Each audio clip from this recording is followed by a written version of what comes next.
Assalamualaikum warahmatullahi wabarakatuh. Perkenalkan, nama saya Nur Anissa Fitriani, NPM 20100100144 dari kelas 3A non-reguler Banjarbaru, program studi Teknik Informatika. Di video ini, saya akan menjelaskan program yang saya buat pada aplikasi DevC++ yang berjudul Program Rumah Jahit Anissa untuk memenuhi tugas atau final project mata kuliah pemrograman terstruktur dosen pengampu Bapak Nur Alamsyah, Eskom Mkom. Dalam membuat program ini terdapat beberapa syarat. Syarat-syarat tersebut adalah sebagai berikut. Nah, ini adalah syarat-syarat yang harus dipenuhi dalam membuat program. Nah, karena program sudah saya buat, langsung saja kita masuk pada aplikasi DevC++, tepatnya pada program Rumah Jahit Anissa. Langsung saja saya jelaskan. Dari baris pertama sampai pada baris ke-10 ini membuat biodata diri saya yang termasuk ke dalam komentar yang tidak dapat atau tidak bisa dibaca oleh aplikasi DevC++.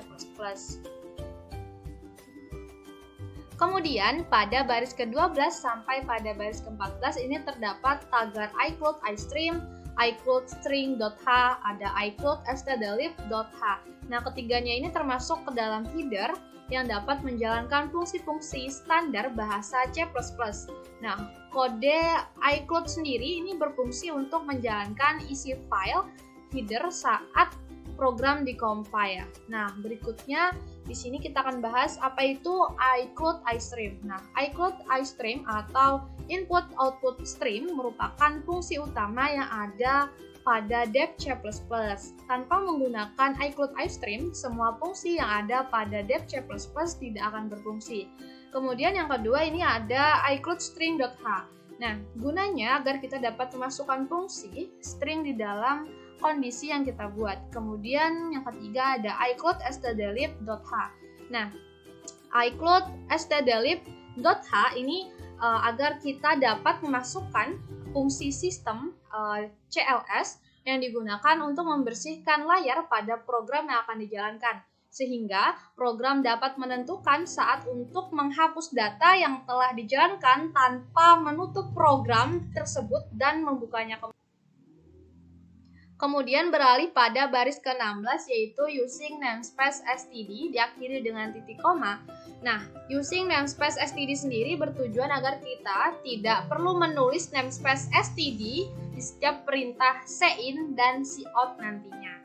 Nah, kemudian di baris ke-18 ini ada tagar define. Nah, tagar define sendiri ini merupakan tipe data konstanta yang tidak dapat diubah nilainya. Nah, pada tagar define di sini saya beri nama variabel ppn dengan nilai 0,10, kemudian saya tambahkan komentar ppn sama dengan 10% agar kita mudah untuk mengenalnya. Kemudian berlanjut di sini ada cons in diskon sama dengan 25.000 diakhiri dengan titik koma. Cons in merupakan tipe data, kemudian diskon sendiri merupakan nama variabel dengan nilainya 25.000. Kemudian diakhiri dengan tanda titik koma. Berikutnya beralih pada baris ke-21, di sini ada inMine. Nah, inMine merupakan kode program utama dalam aplikasi DevC++, di mana kita akan banyak menulis kode program di dalamnya. Diawali dengan tanda kurung perawal buka.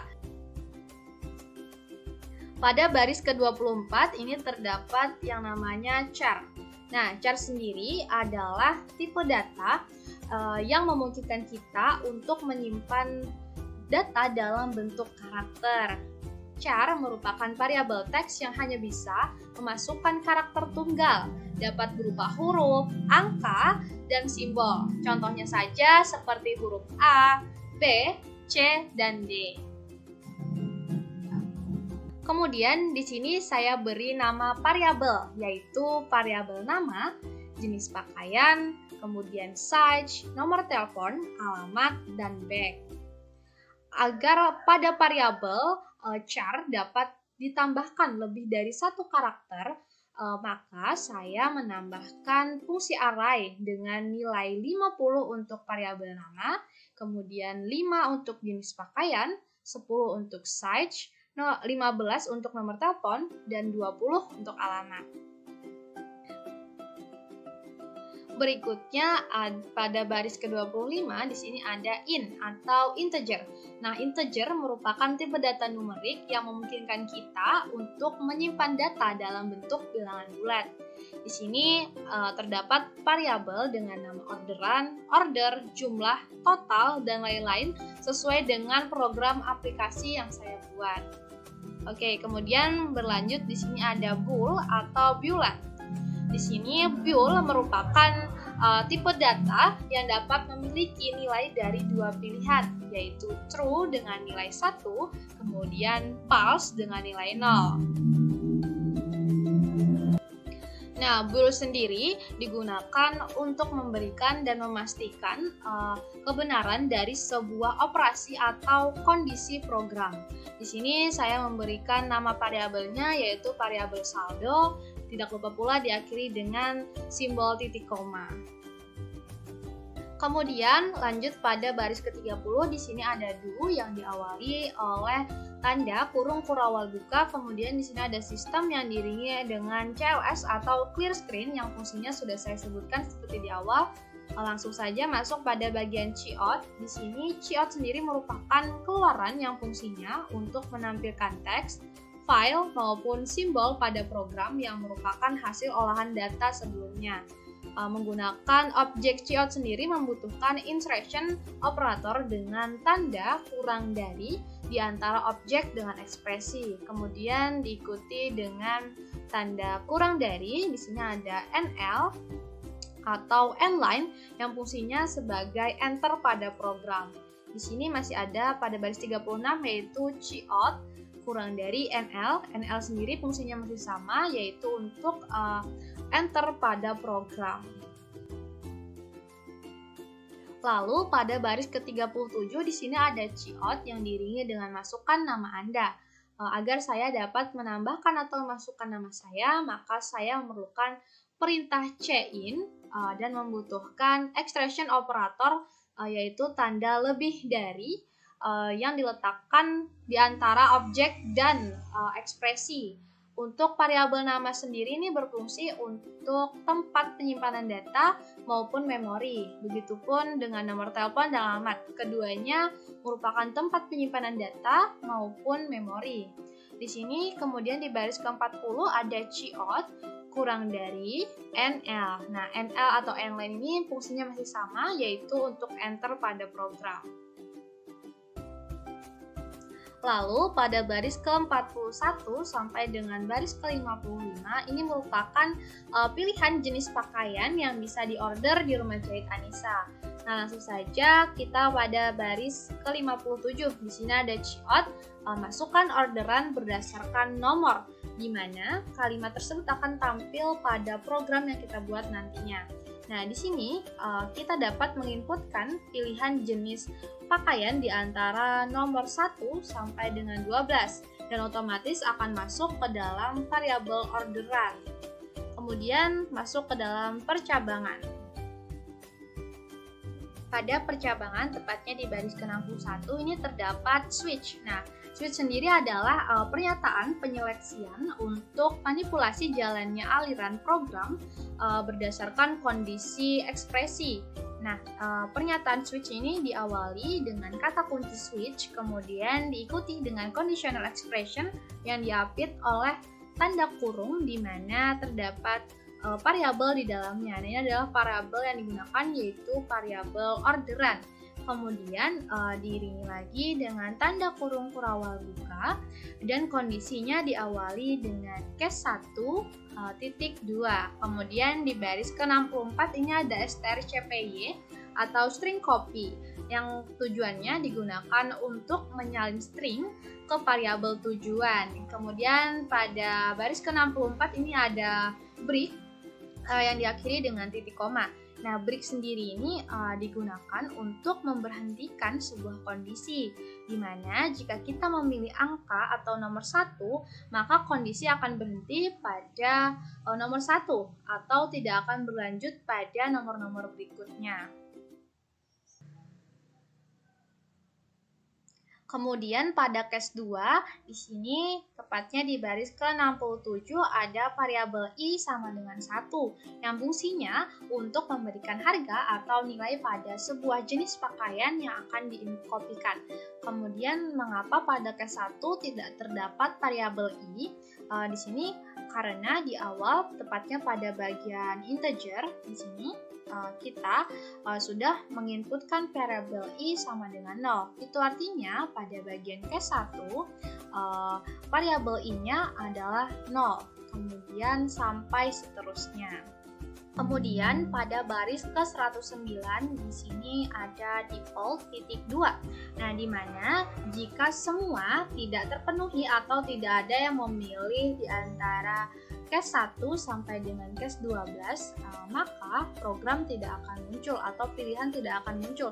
Yang akan muncul adalah cout atau keluaran, yaitu pilihan jenis pakaian tidak tersedia.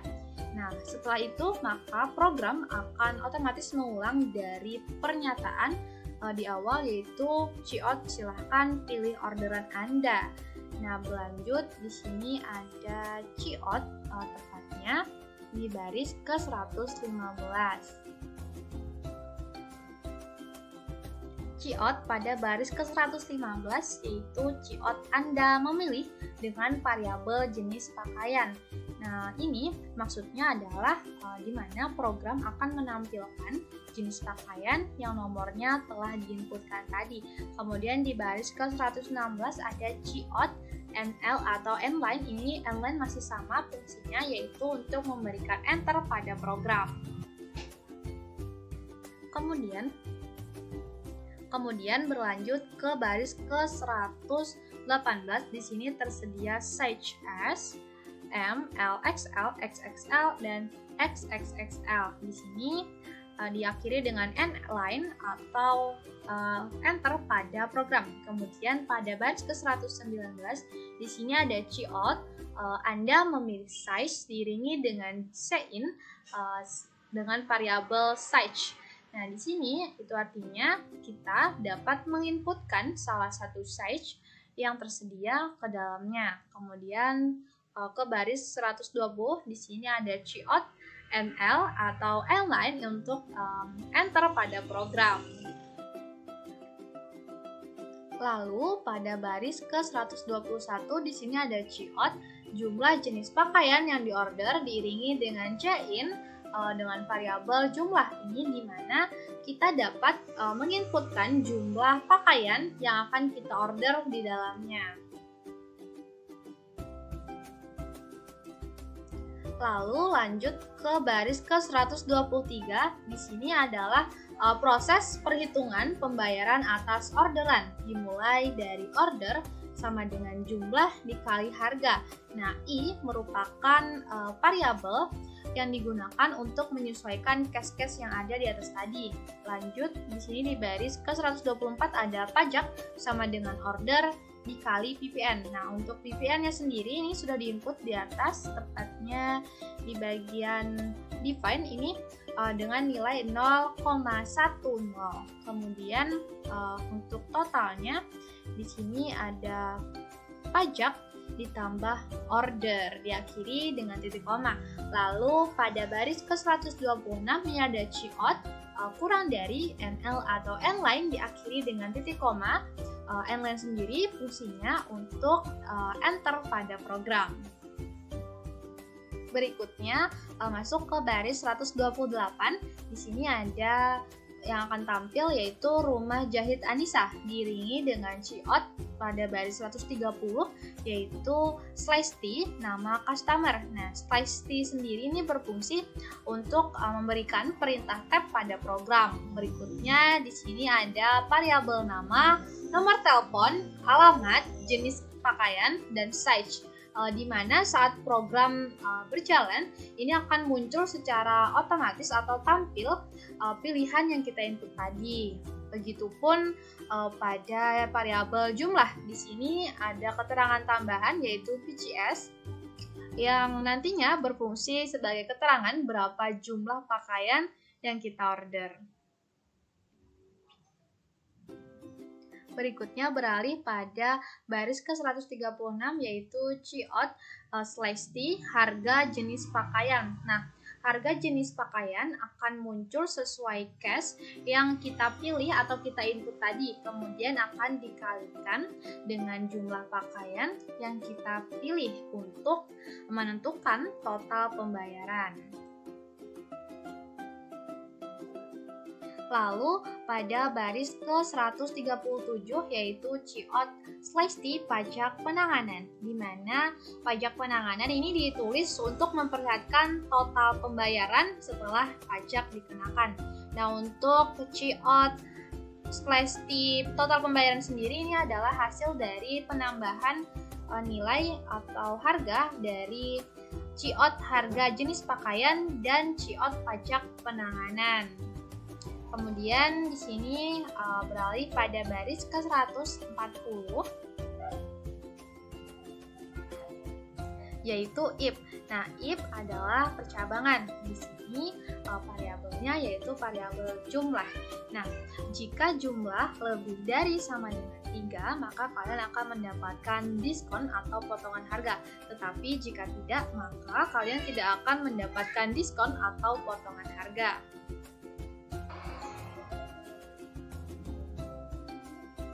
Lalu lanjut ke baris 141 di mana bonus sama dengan total dikurang diskon. Nah, sedangkan bonus ini adalah total dari total diskon. Kemudian di sini ada COT total pembayaran setelah diskon, di mana total pembayaran yang berada di baris 138 ini akan dikurangkan dengan harga diskon dari konstanta yang ada di atas 25.000.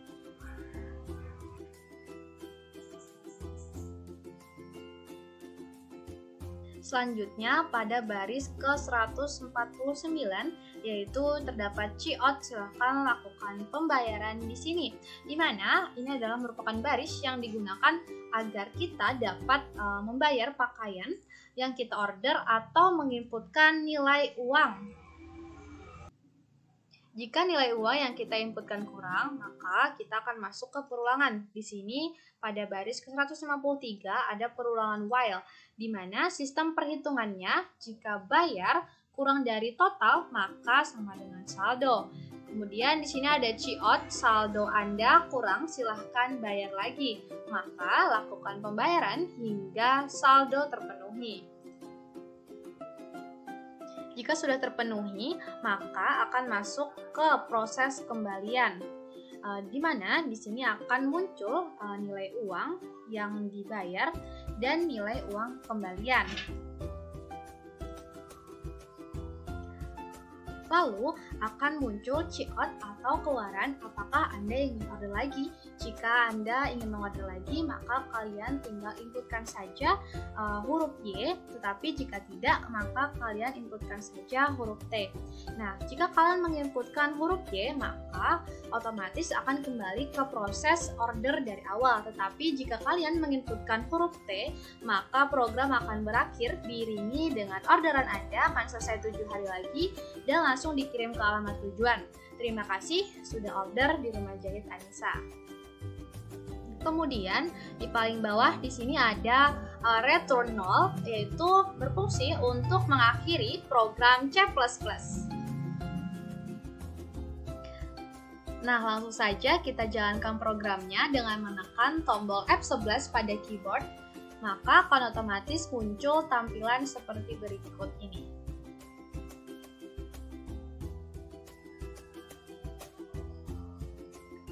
Nah, di sini kita diminta untuk menginputkan nama. Di sini saya inputkan nama saya sendiri.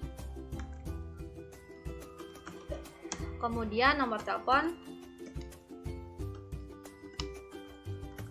Lalu alamat. lalu akan muncul tampilan yang kita desain tadi. Di sini kita diminta untuk masukkan orderan berdasarkan nomor. Silahkan pilih orderan Anda. Nah, di sini saya memilih rok, maka dengan nomor 12. Kemudian enter.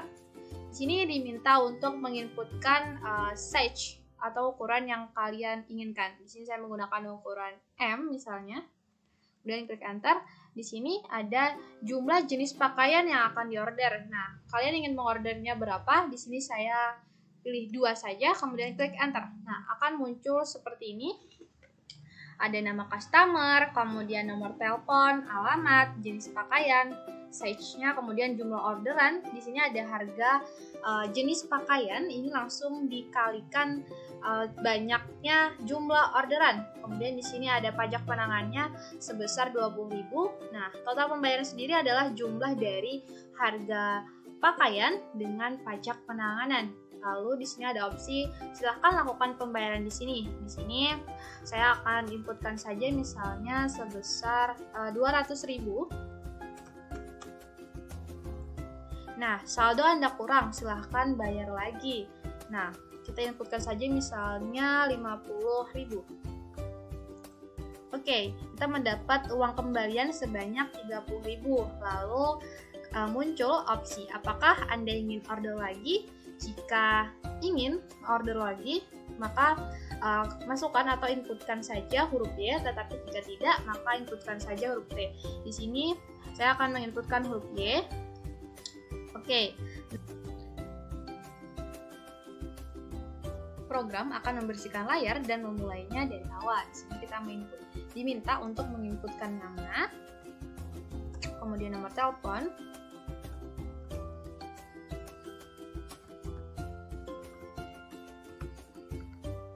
kemudian alamat. Di sini masukkan saja alamatnya. Kemudian akan muncul pilihan seperti ini. Kalian diminta untuk memasukkan orderan berdasarkan nomor. Jadi saya memilih misalnya nomor 11. Lalu diminta untuk memilih size atau ukuran. Pilih saja misalnya XL. Kemudian jumlah yang diorder misalnya sebanyak 4 buah atau 4 pieces. Kemudian klik enter. Nah, maka di sini kita mendapatkan opsi Anda mendapatkan diskon potongan harga sebesar 25.000. Total pembayaran setelah diskon yaitu 855.000. Di sini kita diminta untuk melakukan pembayaran. Saya inputkan saja misalnya pertama adalah 800.000. Oke, saldo masih kurang. Saya masukkan lagi misalnya sebesar 50.000. Nah, masih kurang lagi, maka tambahkan lagi misalnya sebesar 10.000. Nah, kita mendapatkan kembalian sebesar 5.000. Kemudian, jika kalian ingin mengorder lagi, maka klik saja atau inputkan Y, tetapi jika tidak, maka inputkan saja T. Di sini, karena saya tidak ingin mengorder lagi, saya akan memilih atau menginputkan huruf T. Nah, maka akan diiringi dengan orderan Anda akan selesai 7 hari lagi dan langsung dikirim ke alamat Anda. Terima kasih sudah order di Rumah Jahit Anissa. Nah, maka selanjutnya kalian bisa klik saja enter untuk mengakhiri program. Nah, mungkin itu saja penjelasan program yang saya buat dengan judul Rumah Jahit Anissa. Jika ada kesalahan dan kekurangan mohon dimaafkan. Semoga video ini bermanfaat. Saya akhiri dengan Assalamualaikum warahmatullahi wabarakatuh.